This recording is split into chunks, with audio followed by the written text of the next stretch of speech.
Hey everybody, welcome back to the channel. We're going to talk about a DIY project today, making your own DockStix. Launch your boat, trying to do it solo and tie up your boat, come back and find out it's drifted away from the dock against the courtesy dock and scratched up your boat.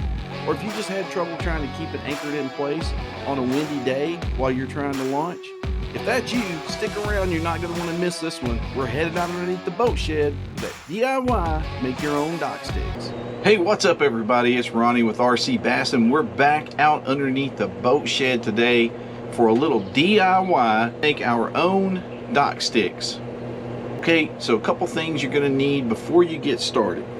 I've got two 15-inch pieces of PVC pipe. This is a 1-inch diameter. You can use 1/2 inch. I just chose to use 1 inch because it's a little heavier duty. You need a couple of 48-inch bungee cords. You can get these at any local hardware store.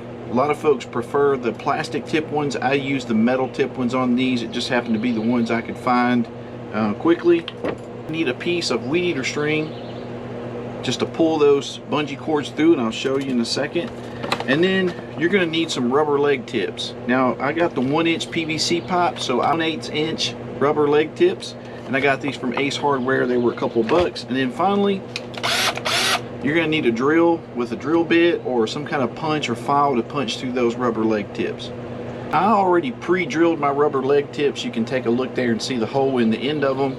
And I just used the drill, drilled through the rubber leg tip, held it by hand, in and out, pretty easy process. And that way I've got each of the 4 of my rubber leg tips pre-drilled. I did that before I got started just for the sake of speeding up this video. Alright, the first thing we're going to do is take one of our 48-inch bungee cords. We're going to put our weed eater string, double it up, put our weed eater string at the top of the bungee cord, and we're going to thread this through one of the rubber leg stoppers. And we're going to put it down this way because this is going to pull through the 15-inch PVC pipe, and then you're going to have your rubber leg stopper down here to cap off the end of your PVC pipe. So we'll just pull it through here like this. And all right, I had to go back to the drawing board and I had to drill out the hole in that rubber leg stopper quite a bit more to get that bungee cord through there because it's pretty thick. So you'll have to really take a file and round out that hole, or just keep drilling it with a drill bit until you round it out big enough to get your bungee cord forced through there. But you don't want it too loose. You kind of want it to be snug when you do that operation. Take and pull that rubber stopper all the way down to the end of that bungee cord. Keep your cords kind of even.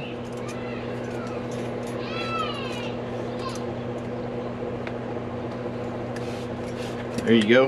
And then you want to take your bungee cord, thread it through your 1-inch PVC pipe.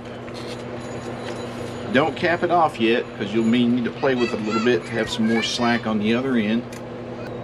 Now that you've got your bungee cord through your PVC pipe, you just want to take your weed eater string, thread it through the other end of your cap, your rubber leg chair stopper.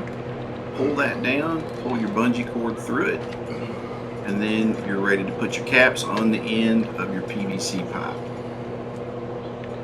And pretty easy to do.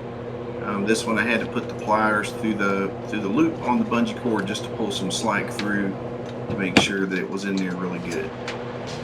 Now what I did here is, once I got my caps on each end of my PVC pipe, I used some 150 grit sandpaper and just roughed up the pipe because I wanted to paint them. I've seen a lot of folks use duct tape and cover them up, but I just thought I would paint them and see how they come out, and then repeat for the other side to make the same kind of dock stick. Now here's how they look when I finished them up.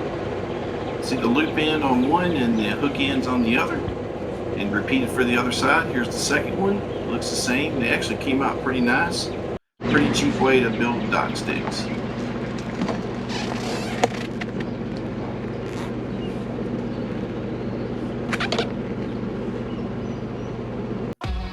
Alright, so there you have it. Pretty easy way to do it yourself. Make some DockStix.